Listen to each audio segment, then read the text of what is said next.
Hello friends, welcome back to my channel. আর খুব বড় একটা এরোপ্লেন যাচ্ছে, তো তারই আওয়াজ হচ্ছে। তো দেখাবো কোথায় যাচ্ছে।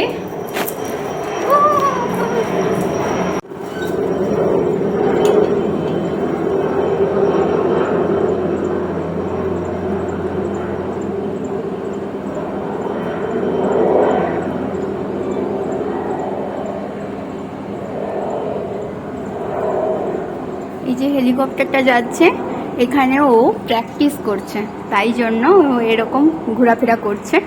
যখন আমার বাবা যখন উত্তরপ্রদেশে ছিল, মানে উত্তরপ্রদেশের কানপুরে ছিল পোস্টিংয়ে, তখন আমাদের একটা কোয়ার্টারের উপর দিয়ে লাল কালারের আর একটা ব্লু কালারের হেলিকপ্টার যেত সবসময়। আর একদম মানে আমাদের ঘরের উপর দিয়ে যেত, মানে একদম হয়তো একটা লাঠি বা কিছু বড় বড় ধরনের লাঠি এরকম করলে কিন্তু লেগে যাবে।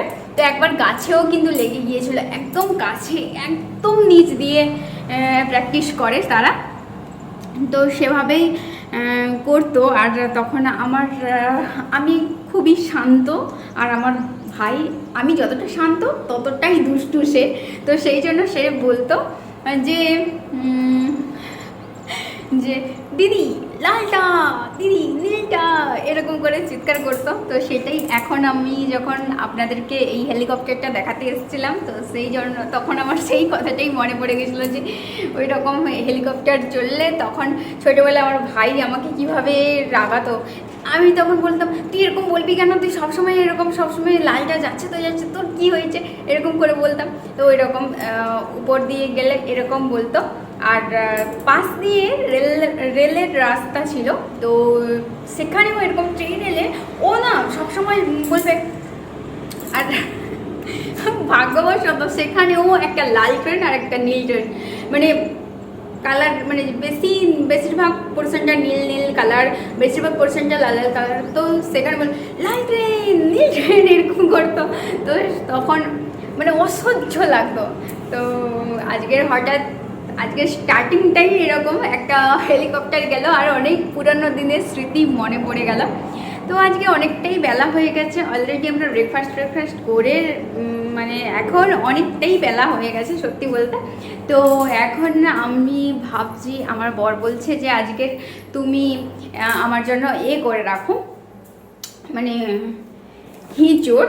কিন্তু এঁচড় যে করবো, এই যে জাস্ট দেখুন, এই যে এঁচড়, তো আমার বরের কাণ্ড, মানে আমার বিরক্তি লাগে। এঁচড় আমি কখনো কাটিনি, কিন্তু আজকে কাটতেই হবে। এই যে কেটে আনেনি, আগের বারে একবার এখানে মানে রাজস্থানে থাকাকালীন একবার কিন্তু এঁচড় নিয়ে এসেছিল, সেটা রেশনে দিয়েছিল, আর তার জন্য সেটা কেটে দিয়েছিল। আর এটা জাস্ট দেখুন, দেখুন আবারও কিন্তু হেলিকপ্টারটা যাচ্ছে আর আসছে, শিখছে আসলে। তো এই যে দেখুন এঁচড়টা আছে, কিন্তু কি বলবো, এটাকে কিভাবে কাটবো আমি ঠিক জানি না, কোনোদিনও কাটিনি, কিন্তু আজকে এটা কাটতেই হবে। তো ভাবছি এটা কাটি, তারপরে আপনাদের সঙ্গে শেয়ার করব, কারণ হাতের অবস্থা খুব খারাপ হবে, আমি বুঝেই গেছি। আমি বললাম যে তুমি কেটে আনবে, ও মানে দোকানদারকে বলেই নি যে কেটে আনবে, এটা কিন্তু ও কিনে এনেছে, এটা মানে রেশন থেকে দেয়নি।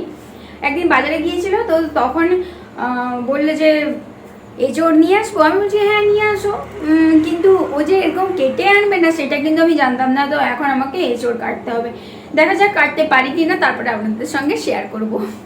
মানে কি বলবো, আমি কি কষ্টে যে কাঁঠালটাকে কেটেছি, পুরো হাত খারাপ হয়ে গেছে, হাতে আঠা লেগে গেছে। এই যে কাঁঠাল কাটলাম, তাও আবার ভাইকে কল করে, কারণ আমার মাকে ফোন করেছিলাম, মা ডাক্তারের কাছে আছে। তো সেই জন্য ভাই ফোন করে বলল যে কাঁঠালে মানে কোন অংশটা বাদ দিতে হয় আমি ঠিক জানি না, তো আমি কোনোদিনও কাঁঠাল এর আগে কাটিনি। আর এই যে আলু নিয়ে নিয়েছি, কিন্তু হাত পুরো খারাপ হয়ে গেছে, জাস্ট আমি মানে দেখা যাচ্ছে না, কিন্তু পুরো পুরো টান টান কীরকম একটা হচ্ছে, আমার অসহ্য লাগছে, আমার ভালো লাগছে না কিছু। জানি না আজকে রান্নাটা শেয়ার করব কি করব না, আমার ভালো লাগছে না, আমার হাত খারাপ হয়ে গেছে। কিছু কাটবো, আঠার মতন কেমন জুড়ে যাচ্ছে, আমার অসহ্য লাগছে। বলছিলাম কেটে আনতে, সেটা কেটে আনেনি, বলে কি কেটে দিবে নি, সব জায়গায় কেটে দেয় এখন, যে কোনো টাউনে কেটে দেয়, আমাদের চণ্ডীপুরে তো কেটে দেয়। তারপরে মেদিনীপুরে থাকতাম তখনও দেখেছি যে কাঁঠাল কেটে দেয়, এখানে নাকি কেটে দেয় না। আগেরবারে রেশনে দিয়েছিল তখন কেটেই দিয়েছিল, এই দোকান থেকে ও ইচ্ছা করে বলে এরকম মানে বলেইনি, ওই জন্য এরকম করে দিয়েছে। আর ভালো লাগছে না আমার কিছু। ঠিক আছে, আমি এখন রান্না করি, ফোনেও চার্জ নেই, চার্জ দিয়ে রান্না করতে যাই, তারপরে কথা হচ্ছে। তো কড়াইয়ের মধ্যে যাতে তেল না ছিটায় হলুদ আর লবণ দিয়ে দিয়েছি। এবার এক এক করে আলুগুলোকে সুন্দরভাবে ফ্রাই করে নেব।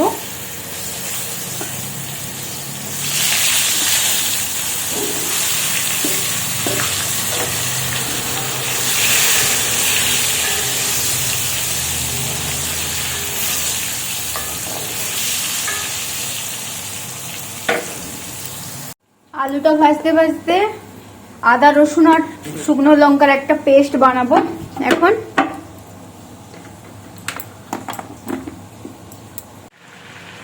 তো এখন এই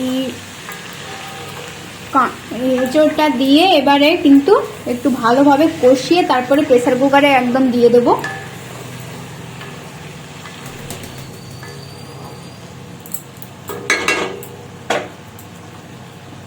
প্রত্যেকবারই যখন এঁচোড় রান্না করি তখন সেটার মানে প্রথমে এঁচোড়টাকে প্রেসার কুকারে লবণ হলুদ দিয়ে সেদ্ধ করে ফেলি, তারপরে জলটাকে বাদ দিয়ে তারপরে যেভাবে রান্না করতে হয় সেভাবে করি। কিন্তু আজকে একটু আলাদা রকমের রান্না করছি, পুরো খাসি মাংসের মতো রান্না করছি। খাসি মাংসকে যেরকম মানে কষিয়ে তারপরে মানে প্রেসার কুকারে দিয়ে সিটি ফেলানো হয়, তো সেই রকমভাবেই রান্না করছি। তো তাই জন্য এখন আর আমার কাছে যেহেতু কম সময় আছে, তো সেই জন্য আলু আর এঁচোড়টাকে একসঙ্গেই আমি ভাজা করে নিচ্ছি।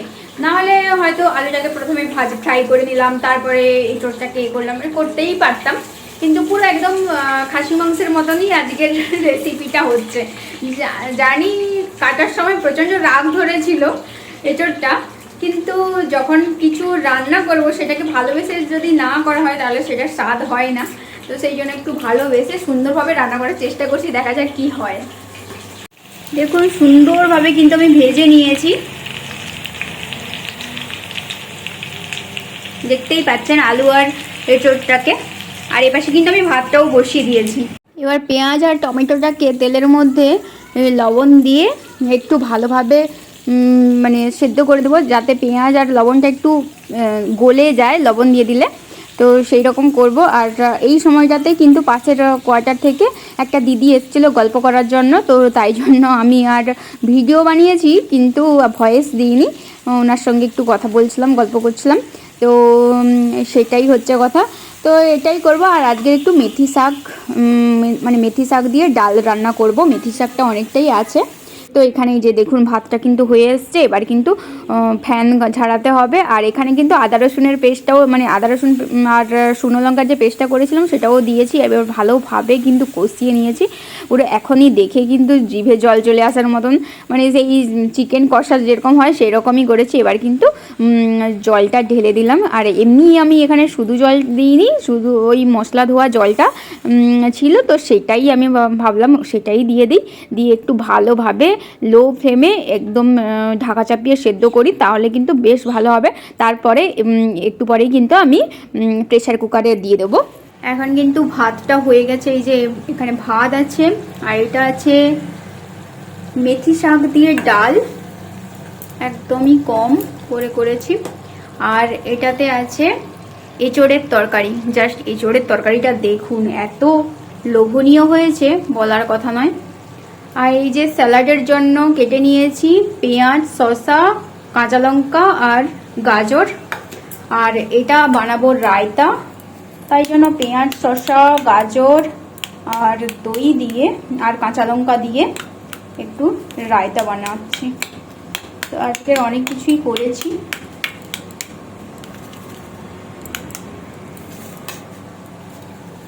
এই যে দেখুন গ্যাসের অবস্থা খারাপ।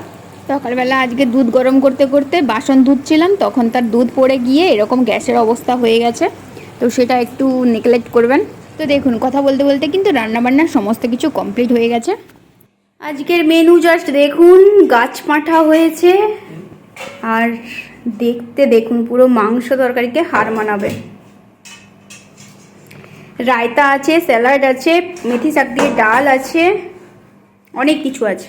তারপর ঝটপট খেয়ে টেয়ে দিয়ে তারপরে কিন্তু রান্নাঘর পরিষ্কার করলাম, তারপরে বাসনপত্র পরিষ্কার করে রাখছিলাম, তারপরে একটু ঘুমিয়ে পড়েছিলাম। তারপরে এই যে তরমুজটা, এটা 2-4 দিন আগে নিয়ে এসেছিলো, তো সেটা কাটলাম এখন, আমার বর নিয়ে এসেছিলো। তো সেটা কিন্তু লাল বেরিয়েছে, জানি না খেতে কেমন হবে। তো আজকে ভিডিওটা এখানেই শেষ করছি, দেখা হচ্ছে নেক্সট ভিডিওতে।